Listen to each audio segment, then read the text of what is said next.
You ever wonder why your team is working harder but bringing in less results than last year? Now, this is an incredibly frustrating question because if you're part of a sales team and you truly are working harder, yet the results are not kind of leveling up the way you want, it can be so demoralizing because what was all that effort for? The belief is that effort should equal outcomes, right? So if you increase your effort, the outcomes should follow. And that would be lovely if that was the case, but it's not always true. You can, for example, say you want to get in shape, and for 3 months you really start working out, you're lifting weights, you're running, you're doing all this stuff. 3 months later, nothing changes. You're basically the same person, you look the same, you got the same strength, etc. That is incredibly frustrating, right? Because what was all that effort for? And part of the underlying reason is that this is a complicated equation. So if we think about the sales world, when you are putting in more effort, yet the results aren't following, you have to look at why. And I think when you dig down deep and look at this from a root issue perspective, the reason this is problematic is up here and down here, there's two different types of goals, right? So up here, these are independent goals. So independent goals are you can do it and you don't need anyone's help, you don't need anyone's permission, you can just do it. It's fully in your control. So when we think about working hard, what does that look like?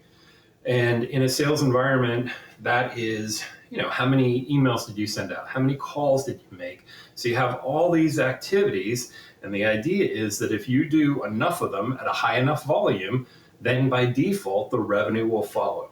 And while that could be true, the problem is it's like buying lottery tickets, right? So one lottery ticket, your odds are very, very low. If you buy 20 or 100 tickets, technically your odds are slightly better, but maybe it's 0.000001. Not enough where you should go and start shopping for your yacht. So yes, technically you've increased your odds, but the revenue is likely not going to follow. And so the problem is down here, this is the buyer world, right? And when you think about revenue growth is a dependent goal. That means you are not growing a single piece of revenue unless a buyer says yes.